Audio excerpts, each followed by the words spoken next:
Before I forget, today is the last episode of this season before we go on a break. We'll be back with all new episodes at the end of May, probably Monday, May 26th, if all goes well, because I'm going to be in France during that time at the retreat that I am co-hosting with Miv Watts.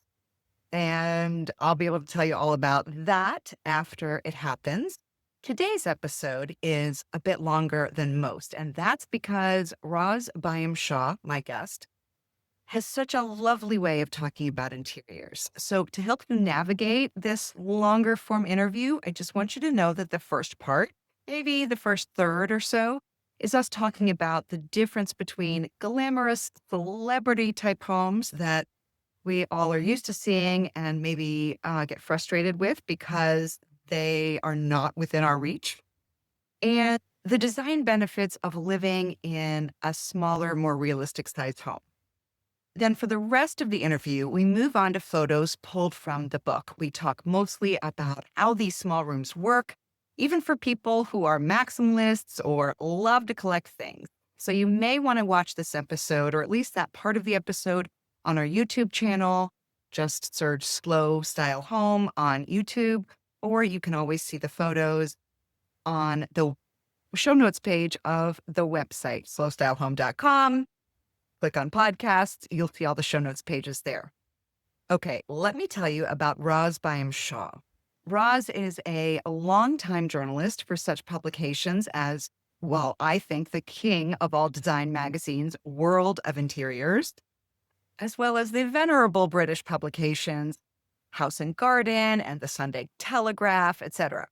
She's also a prolific writer of design books, and her newest is called Perfect English, Small and Beautiful. So for those of you wondering how to make your shoebox apartment work, or your dream of jumping on the tiny house movement, this is for you, especially if you, like me, are in love with British design. Here's Ros. Ros Byam Shaw, what a pleasure it is to have you on the show. It's such a pleasure. Thank you for asking me. I feel honored. This book is, I don't know if it was meant to be a series, but you do have other books that are about quintessentially English style and aesthetic. And so this one is called Perfect English, Small and Beautiful. So we're talking about small places. And the first thing that caught my eye, and I'm in America, you said that the average home size of a new build in the UK is less than 1,000 square feet. Do you know how crazy that sounds to us in America? Now, my home is only 1,800 square feet. It's got one bathroom and 3 bedrooms, and the rooms are all very tiny. And I always feel like I have such a tiny house by American standards. Yeah, it's interesting. I've been thinking about this, the difference between what is normal for this country. We are a small island, after all. Yes, We do true. not have the space you have. True. And we're very pressed for housing. It's actually an issue in this Yeah. country. Yes. And I must admit, I was quite surprised too when I discovered that was the average size of a new build. Yeah. It made me feel a little bit worried about using the word small in the title of the book, because I thought, actually, this is normal. For most people, this is actually normal.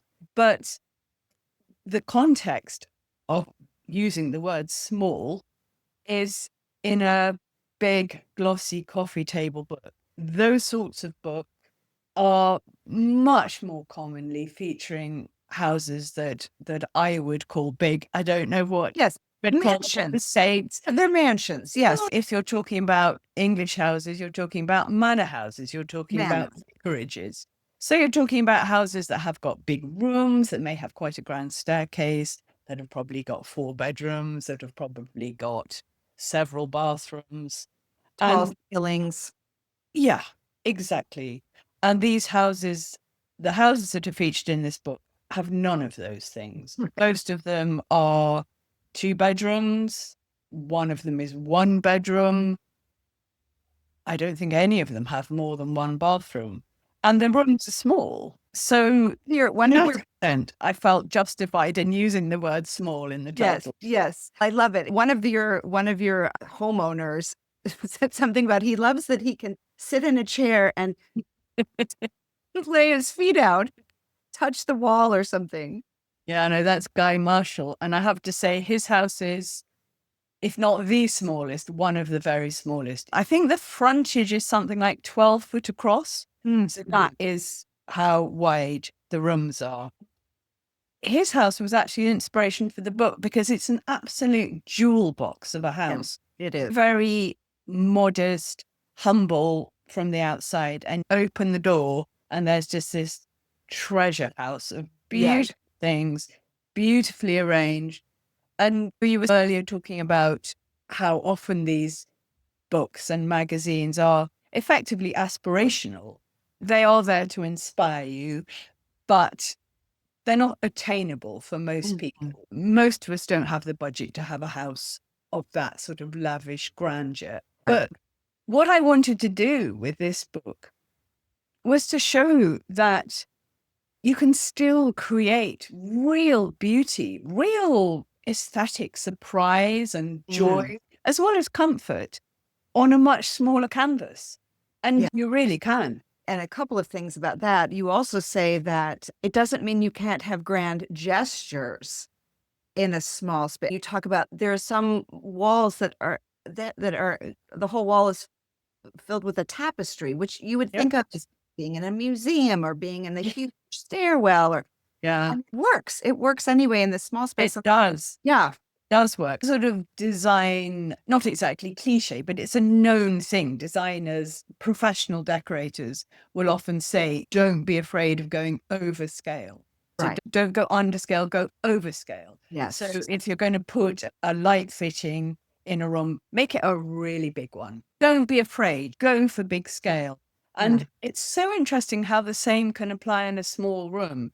You can put a really big bit of furniture in a small room. Obviously, you can't get many big bits of furniture in a small room, but maybe just one.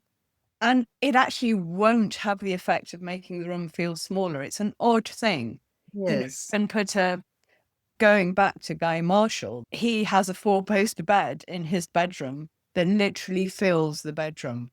Side to side, top to bottom, height-wise, it just fits in. He can just about edge round it, but if he does, he tends to knock pictures off the wall. So instead, what he does, if he wants to get from the door to the window, he does a kind of backflip over the bed to get to the other side. The effect of that room is just really wonderful. It is. It's fabulous. It is. It's a cocoon, but it's quite regal. Yeah, it is. Yeah. It's a very good way of putting it. It's a regal cocoon. Yeah. Before we get into some photos of your book, you've recently moved and you've purposely downsized. And I think that's also very much on the minds of people who are transitioning. Maybe their kids are gone or they just want less. Yeah. What was your motivation for downsizing and what are you excited about in terms of your new home? It's so interesting. It was the house we lived in for 25 years before we moved to this house. I loved that house. I really loved it. Both our daughters got married there. Oh, we had christenings there. It had lovely garden. It was a beautiful house, but it was a big house. It wasn't a fantastically grand house, but it was a big house, a very old house. And I had honestly thought that we would stay there until the day I had to go into a care home. I really thought this was, as the cliche says, our forever home. You'd be going out feet first out. Yeah. And various things happened. My husband retired. We were trying to do everything ourselves. We were trying to do the garden ourselves and keep it all going. And the house next door came up for sale, and my younger daughter, they were really struggling to find a house to live in. Okay. I don't know if it's the same in the States, but real estate here is so expensive. Yes. Unless you're a lawyer or a banker, it's extremely difficult to buy as a young couple. And what we've actually done is swap one big house for two much smaller houses. So we bought the house next door, and my daughter and son-in-law and their two children live there now. Okay. we found this house, which is about, I don't know, about a quarter the size of our last house. Wow. And initially, it felt we were doing it for partly unselfish reasons, but the more we thought about it, the more sense it started to make. That house was running us. And it's funny because only 3 years ago, I had cleared out my mum's house, and my mum was an antique dealer, and Right. she died, and she'd never cleared stuff. She had cupboards absolutely jam-packed full. How long did it take you? It took me a year. And it's interesting because in a way it was a kind of process of mourning through her things. There was something quite meditative about it. But I did Lovely. think as I did it, I do not want to leave this for my children. At first, I was very emotionally as well as practically daunted by the idea of getting rid of stuff. And actually, the very first thing that went was a beautiful Steinway grand piano that we had upstairs in a library. So I had a big sentimental attachment to it. And we just realized that we were probably never again going to have a house with enough space for a grand piano. And that since neither of us played it very often, it's a bit of a waste of space. And seeing that go down the stairs and out of the front door, that was the first thing to go. And I found the idea of it going really hard. But as it went down the garden path, I'd let go of it. It had just gone. whoosh. Yeah. Whoosh, it had gone. And I realized that it was completely fine. That's so wonderful. From then on, it got easier. So what are you excited about in terms of, to me, I love change, and I've never really wanted a forever home, although I've been in this home for 20 years, so we're getting there. I have no plans to move, but I wonder if the idea of starting over, of trying new things, of playing with what you have and bringing in a different color or something, is that exciting to you right now? Absolutely. Yeah, no, it really is. It's really exciting, that thing of seeing your possessions in a new context. But also, I have actually really enjoyed the process of editing, just really hard editing of what I've got, making those decisions. What do I really love? What are the things that I really love? It's ridiculous, actually, because the house is completely full and there's still all this stuff in storage. So I think there's going to have to be a second round. Right. But I read it like I did. It feels fine. It's really a positive process once you get going. The thought of it is daunting, but it's a good feeling. It's like, sounds a bit pretentious, but it's a cleansing. Yeah. Or at least a weight lifting off. Yeah. A weight lifting off. Lightning. Exactly. Yeah. Yes. I'd love to talk about the cleansing, the editing as we all dread it because I think every single thing you pick up, then it represents a decision that has to be made.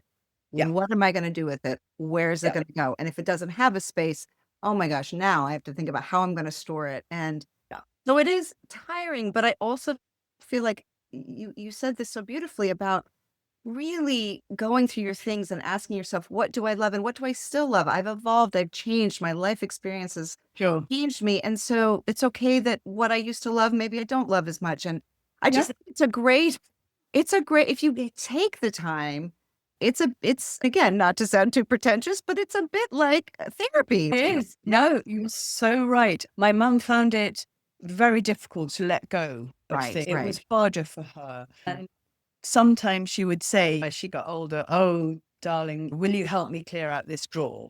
So we'd start, and it would just be a nightmare because I'd take something out and she'd go, "No, I think I'll have to keep that. It might be useful." I think it's partly because she was brought up in the wall. People kept everything in case it might come in use. So every bit of fabric, every box that you might, I don't know. I think that was a very good, I didn't realize it at the time, but I think it was a good preparation because it made me feel more determined not to hang on to things for the wrong reasons. On the other end of the buying cycle, we've been talking about the getting rid of things, but if you think about what you truly love and imagine yourself being your mom and you and going through that drawer and thinking, oh, do I really want to keep it? Helps me let things go in a store. Do I really love it? So true.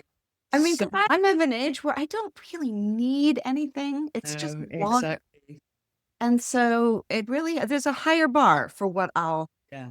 And bring up. that's a very good point, because I've really noticed that since we moved here. I bet. Because in my last house, if I saw something that I really liked, I would know I could find a space for it. If I thought it was, I'm really talking about sort of antiques and vintage Yeah. and secondhand things, because those are the things I generally can't resist. And I would buy it because I would think I'll be able to find somewhere to put that. All right, let's jump into your book now. So, once again, I'll just say that the name of the book is Perfect English, Small and Beautiful. And I have collected way too many pictures. And as for those of you who are listening or watching on YouTube, you know that oftentimes I'll take photos of my copy of the book. These photos are not as good as the photos that are actually in the book. Just fair warning here. But I have to start with talking about pattern and color, because to me, that is quintessential English. There's a willingness, an embrace of mixing pattern and sometimes color with abandon. To me, it always feels like a hug, like it's this warm envelopment of I'm surrounded by beautiful things that have been collected over time.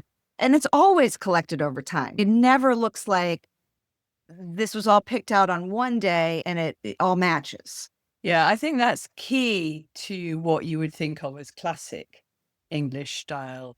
It is that feeling that a room has organically grown rather than just being storyboarded, as it Right. was. I'm going to talk through some of these as you're talking because, Yeah, this is a tiny little London flat, and it's by a designer called Carlos Garcia, who is actually Spanish, but who is an absolute Anglophile. And it is little tiny flat.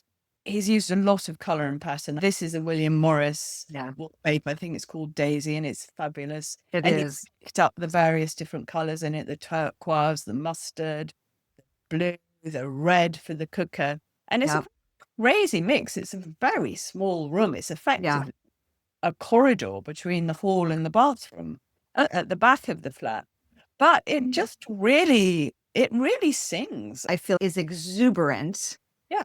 As some other mixes that we'll see as I flip through. But this is, and it's funny because the William Morris wallpaper, late 1800s, it's older, but the colors that he's chosen, all these different colors, make it feel young. And they do. Now, this is one of my favorite wallpapers, and I don't remember who the designer is. It's a coral. And I've seen it, Colfax and Fowler. Okay, Colfax so and Fowler. yeah, It's a central English company. It is. And I think this colorway, this person uses this colorway and oh yeah, there it is. There it is in green. And I opened the book and it was the first thing I saw and I thought, oh, I don't even need to see anymore. I love this. Yeah, this is a decorator called Libby Lord. This is her house. Okay. And it's a charming, I think probably early 19th century. This bedroom with the stripy cover. Yeah. You can see the bed pretty much fills the room. It does. I think it might be my favorite guest room of all time. It's hard to tell in this photo. In the book, you can certainly tell, but this is all a patterned wallpaper. And then you can see how it goes over to this room over here on the right. And then you've got this fabulous other color on the shiplap or tongue and groove. I'm not sure what it is. It's tongue and groove, basically. Yeah, that's this, I don't know, it's a clay, a dark clay, a terracotta maybe, that you would have never guessed would work with this red and white striped bedding. And it really does. And the curtain material is an archive, Colfax and Fowler. And the bit with the matchboarding, which is what we call it, the tongue and groove, is at the end of the bed. And you open the door and there's a tiny little shower, and a tiny little loo and a tiny little wash basin. So there's a sort of bathroom in a cupboard, and that is actually the main bedroom.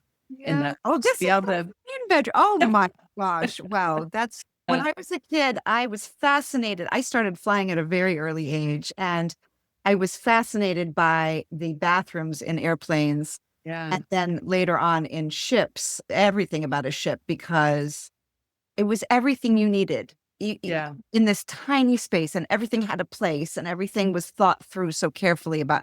And we have to do the same thing in these kinds of small houses. Now, this is so fabulous. We're looking at blue and white tile, different tiles, white walls, although there's not much of the wall showing because it's tiling all the way up. But you've got the window casement is a blue, and then you've got a red and white stripe towel or something on the sink, and then you've got red and white harlequin pattern on the floor. Again, exuberant. yeah, yeah. This whole house is a real lesson in how to use pretty strong Yeah, color. very strong. Yeah, it's a designer called Russell Laughlin, and he's just really confident with color, and he uses it brilliantly. And Yeah, yeah. And I want to notice too this beautiful piece of lace that he's just turned into a cafe curtain. I don't know, maybe it was a dish towel. I don't know, but it's just so charming. And picking up things that are just beautiful in and of themselves when you're out yeah, speaking. And we were just saying, oh, we don't have a room for anything anymore. But at the same time, this is exactly something I would pick up thinking, I'm not sure what I'm going to do with it, but I'll figure it out. It's so yeah, can't pass it yeah. up. Yeah, I think it's a little tray cloth, and Oh, he nice. he calls that room his. He loves Portugal. Ah, To him as a designer, that room speaks of Portugal with the tiles. And in I fact, don't. he bought that little tray cloth that he's used as a curtain. I think he bought it in Porto. Yeah, In, yeah. You can see the Portugal influence for sure. yeah, This home I love. I love everything about the incredible mix of pattern here. This room, I should say, the whole home, but this room in particular. Look at what we've got. We've got that Colfax and Fowler coral fabric now on a pillow. We've got stripes pillows. We've got brick. We've got pattern tile. There's a floral curtain. And yet, I think what this makes this is a little bit different than some of the other places in your book because the walls are all white. yeah, yeah. So she's got a sort of plain canvas as a background, and then she's Yeah. just layering pattern on top of that. And that is a good way of doing it. If you want to use a lot of pattern, just to Mhm. have plain walls. I Mhm. think white walls always Yeah. look. But Yeah. yeah, she's a designer, a decorator. This is her own house. Very confident with pattern and color. She loves fabrics, and she's Yeah. really good at mixing them. Is Okay. this the spin house? No, this is Okay. Will Flat. So this is a Okay. very tiny cottage Oh, it's in a adorable. little village in Kent. It is adorable. Yeah. And just to describe it for a second for people who are listening and not watching on YouTube, the wallpaper pattern is blue and white, different shades of blue and white. It's leaves. It's a botanical. And then this fantastic old wooden door that has not been painted. And the sort of more refined wallpaper against this rustic unpainted door. I just love that juxtaposition so much. Yeah, that's a funny shorter wallpaper, and it's a beautiful design. They're friends actually, and she did that colorway especially for Will. It's Oh, oak leaves, and that funny little window, yeah. bottom left, is the dog flap for the dogs to Oh, go in. great, great. I'm so glad you mentioned Fanny Shorter because she is one of my all-time favorite wallpapers, and you Yeah, can't get them here in the U.S. You have to order them. and you know, okay, Well, maybe you can in New York. I don't know, but I've yeah, only ever seen it online. But I just think it's it's fab, isn't that's it? such a wonderful modern take on some traditional motifs Absolutely. but that also still feel vintage. But then I don't know, it's a great mix. Yeah, yeah, Okay, now here we have a person who layers a lot of pattern, but I would say it's a very muted palette as opposed to that dark, more yeah. traditional English palette. And I don't know if that's because of where this home is located. Maybe it's not in a city, or I don't know or if this is just her personal preference. I think this is very much her style. This is Ali Kelsey, and she is a decorator, and her great love is antique textiles. Okay. Certainly, quite a lot of the textiles that we can see in this picture, which is of her living room, are antique. So she's covered her ottoman in an antique Suzanne Yeah. embroidery. The cushions are old woolwork, needlepoint embroideries. she's very clever at finding bits of antique fabric and using them, whether as a border for a curtain or to make a cushion or to Yeah. cover a stool. So, yeah, the palette is a lot more muted. There's a lot of pattern, but it's a much more muted palette. It really, it's striking. I think it's quite different.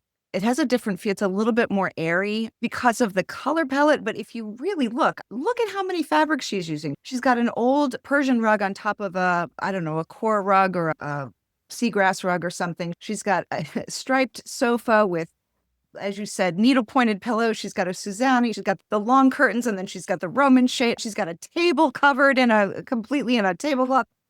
There's a lot going on, and yet it There's feels a lot light. going on. It Yeah. feels light. This feels like spring to me, or even Yeah. summer. The colors are they're very fresh as well as being muted, aren't they? Yes, yes. And I think I've got another one. I think this is her home as well. It is. And that the blinds and the cushions on the bench are another Colfax and Fowler. Is actually one of my favorite of their designs. It's called Bowood, and she's got it in the gray and green pattern. It's a pattern that was found in a stately home called Bowood House by John Fowler, the decorator. And he had it copied. It's very cool, calm, again, muted colors. Yes.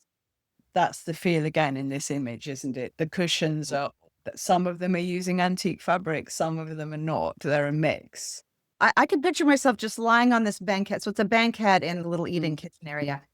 And I can just picture myself lying down after I've had breakfast on a Sunday and putting a book in front of my face and letting the sun come in the windows and not doing anything for the rest of the day. It's just, I totally agree with you. You've got the view of trees and greenery out. Right, Lovely. right. It is lovely. Now, this is an example. I think this is my last example of using pattern and color together. This is very, to me, much more modern in its feel. I think because it's almost like color blocking, right? There's a darker blue on one wall, a lighter blue on another. There's a green door. You've got a lot of like red and pink and the big, huge painting that's in there. And then you've got a Japanese lantern for light. So I thought this was a really interesting addition to the book because it feels more modern. Would you agree? I don't know. There's a lot of vintage in there too. Yeah, he uses a lot of antique and vintage furniture, but definitely the way he uses color is quite modern. This is Russell Loughlin again. We were looking at his Portuguese-inspired bathroom. Yes. Saying about how the landing doors are all different colors, strong colors, and you can see one of them there because that's green on one side, but it's a different color on the other side. Right. And you're right, it's color blocking is a very good way of describing it because he's using relatively big expanses of plain color. Yeah. And it is quite modern, even though he's using, as I say, a lot of vintage and antique pieces of furniture. And it's not full. It's one of the more minimal interiors in the book. He's got some interesting things, but the walls aren't completely full of pictures. There's space. That's right. And I think the color gives it that breathing room too. And I think because he decided to do multiple colors, like you said, in these large swaths, it gives the room a sort of more open, airy feeling. Yeah. There are a couple of houses where I thought the neutrals really stood out. We just talked about one a minute ago, but this house has any of the pattern that I noticed was not in fabric. It was in materials. So you've got this great pattern with the shiplap or tongue and groove and on the bottom half of the bathroom. And then on the top, you've got these exposed beams and it's all different shades of white. And I think you can see it here too. It's so beautiful. The layer of texture, I guess I would say. Yeah, there's a lot of texture in this house. So the bit we're looking at is actually dates from the 1980s. So those are not old beams, but it's nice that they're there. Yes. Caroline Holdaway, who's the designer whose house it is, what she's done very cleverly is she's really managed to unify the new addition with the older part of the house by using similar, very organic materials. So the flooring throughout, this lovely old factory flooring in the kitchen. There's a marble work surface. There are elm shelves. The walls are plain, and it's not a particularly busy, fussy interior, but there's a lot of texture going on. She also collects that lovely green pottery made in the south of France. It's got a very handmade feel to it. So the Yes. glazes have got real texture. Even the subway tile that is ubiquitous and they're still making subway tile. I have it in my kitchen, but this subway tile even looks like it's a bit hand tumbled or something. It doesn't look like it does. It's got a sort of handmade look to it, hasn't it? Yeah, it does. This kitchen, this picture on the right in particular with that stove is so beautiful to me. And then there is a tiny bit of color that she uses in these 2 bedrooms. Yeah. In both in green, very, like you said, bringing in nature. And again, it's just a lot of beautiful creams and whites and ecru's layered on top of each. Yeah. No, it's very well balanced, and there's no pattern on the walls. She's got rugs that have got patterns. Yeah. They're Scandinavian woven rugs, but they're not busy patterns. There are stripes. This is definitely one of the plainer interiors in the book, but she's using antique furniture. She's using vintage pieces.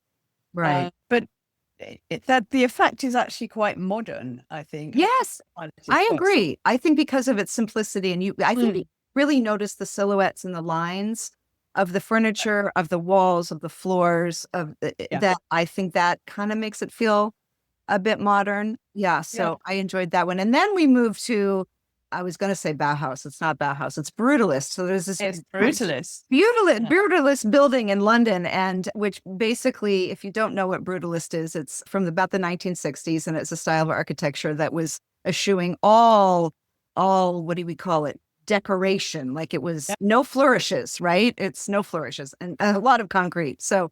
And lots of concrete. Yeah. But this house, I'm not a huge fan of brutalism, but this house is quite warm and inviting and charming, even though it's in this brutalist. And he really keeps it to, I think, to its era, right? It's all kind of mid-century. No, it's a very clever design. This is a development in the city of London called the Barbican. And it's probably the most famous example of domestic. There is also, it's a whole complex built where the city was very badly bombed. And it includes a library and theatres and very famous concert halls and these apartments. And this one is a top floor apartment. The kitchens in all the apartments, they're very small kitchens, just slotting in perfectly. It's a testament to how well they were made, because this flat and quite a lot of the flats have still got those original fittings and they still look great. Oh, absolutely. Yeah, I guess you can see a tiny bit of a kitchen here. Yeah. But I love the plant that's going on here. There's this huge rubber tree plant, and that's all you need for pattern and color. It does the job. Yeah, it does. Another thing you talk about in the book is that you, personally, but also almost everyone that you featured, they're all collectors. It's that, yes, there are some homes that are a bit more minimalist or modern, perhaps, but every single person is a collector. And talk a little bit about that idea of editing that we started out with. One must edit if one is a collector in a small home. It's absolutely key. And this is Russell Laughlin, the decorator whose house we talked about earlier. But obviously, when you live in a smaller house, you have to be much more choosy about what you keep and what you don't keep. And what pretty much everyone in this book said to me is that they try to keep to a rule of one thing in, another thing out. Yeah. So it's not that you can't add to your collection, but then you have to take something away as well. Yeah. And everybody said, actually, I don't stick to that all the time, but that's the Say that. We don't actually do it. No. Yeah. To the extent to which you have to. And actually, there's something very satisfying about upgrading a collection. I agree. So you find something that is even more lovely and you think, maybe then I can let that one go. Exactly. And put this one there instead. And so it's a constant process of refinement. I notice all of the model airplanes that are at the top shelf here, which is obviously a collection, not to Yeah. mention that collection of magazines that is going on in the Yeah. Billy bookcases, as you said, from IKEA. Yeah, They it are looks brilliant. They are so good. Yeah. it's great. And then, of course, what do we do with our books? I'm a book collector, as it sounds like you are, and Yeah. many people in the book are. This is one solution. You just stack them up on the stairs. This is Guy Marshall's house. This is his narrow staircase, and it is completely piled up on one side with books. And Yeah. actually, I think it looks great. If you haven't got space for books anywhere else, it's not a bad place to put them. I No, mean, and it tells his story. yeah, That's what I love about it is that this narrow stairway that's not open, by the way. There are walls on both sides, which yeah, helps. So you've got all of this room to hang art, which he has done, frame touching frame all the way up, and then these books and everything. And it's just, you feel like you're walking through a person who is a person's home who's lived a very interesting life, which yeah, who doesn't want a person like that in your life? yeah. And this is his bedroom. This Yeah. is the room I was talking about earlier with the great big grand bed in it. Yes. And I just want to say, this is what we would normally see in a grand manor, a grand home, a historic home. And he, as you said, he's put it in this tiny room. And I can just imagine how, oh, you just can't wait to go to bed every night because you're going to be enveloped in these, and this curtained four-poster. And he's even hung a piece of art on the inside of the curtain that's just for the person who is sitting in the bed.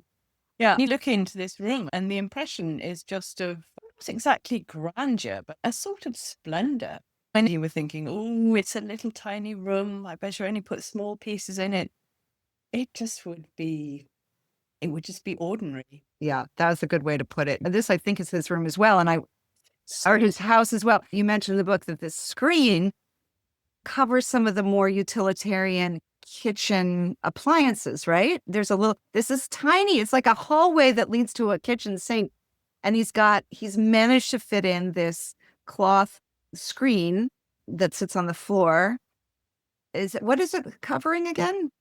I have to say, not many people, to be fair, could probably live like this. He's slowly but surely taken out all the fitted kitchen, and the only bit he's left is the sink.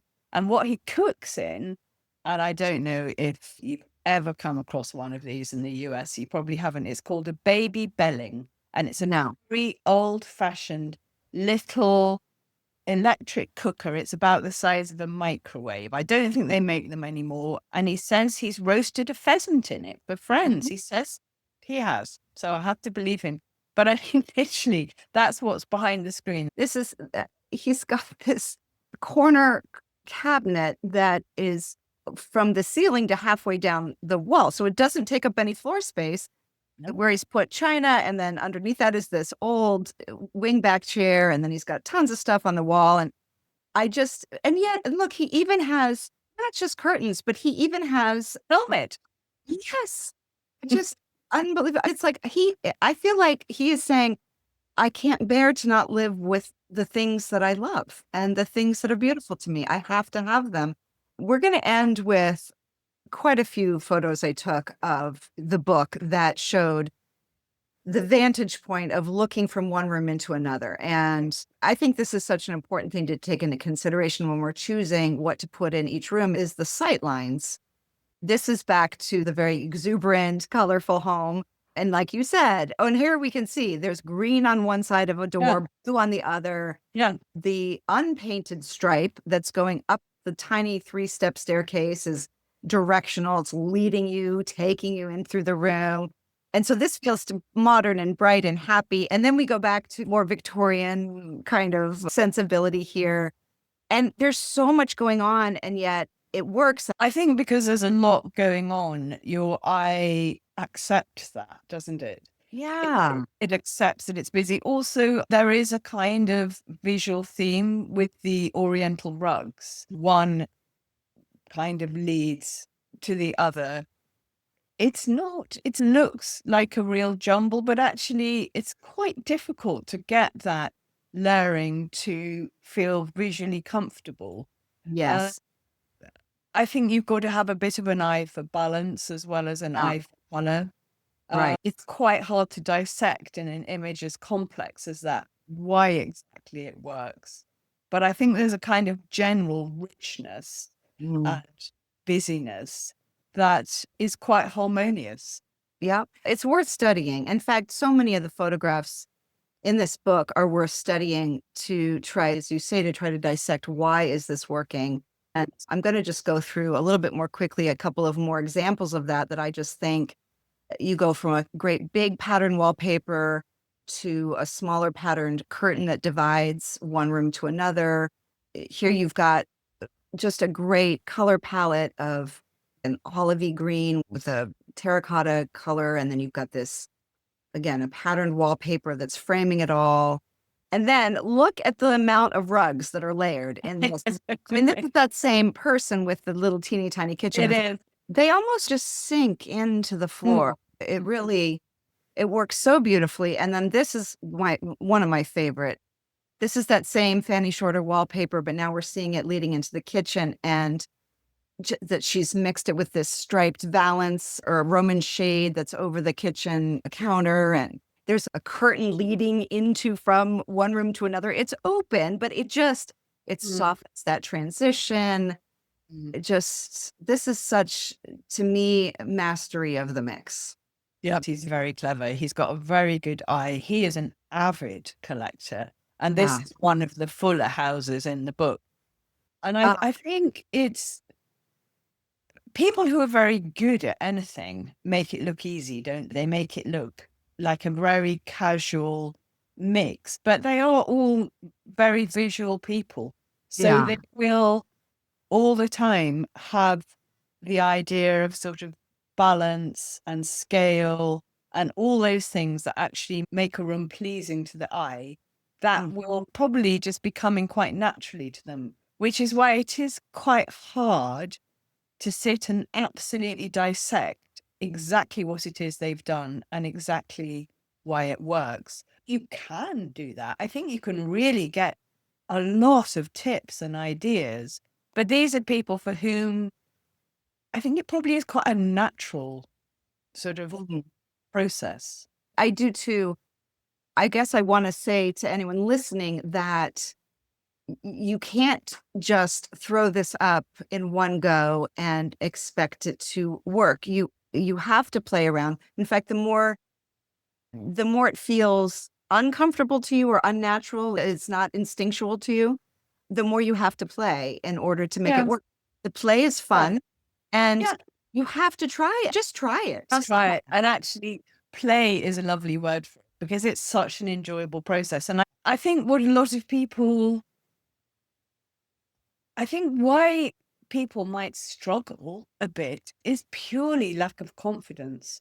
Because Yes. really, in the end, your home is for you. It's not for anyone else. It's not, you're not trying to prove anything. It's what you like. And if your home is an honest, accurate reflection of the things that you really love, of the way you really like to live, of the sofa you find most comfortable, then it will have a good feel to it. Yeah, it's been considered. Their choices have been thought through. They've been maybe come to it over time because they've figured out what's worked. And you just said it all so beautifully. I think that about wraps it up. Thank you so much for your time and for this beautiful book, Ros. It's been absolutely my pleasure. It's been lovely to talk to you. Thank you so much.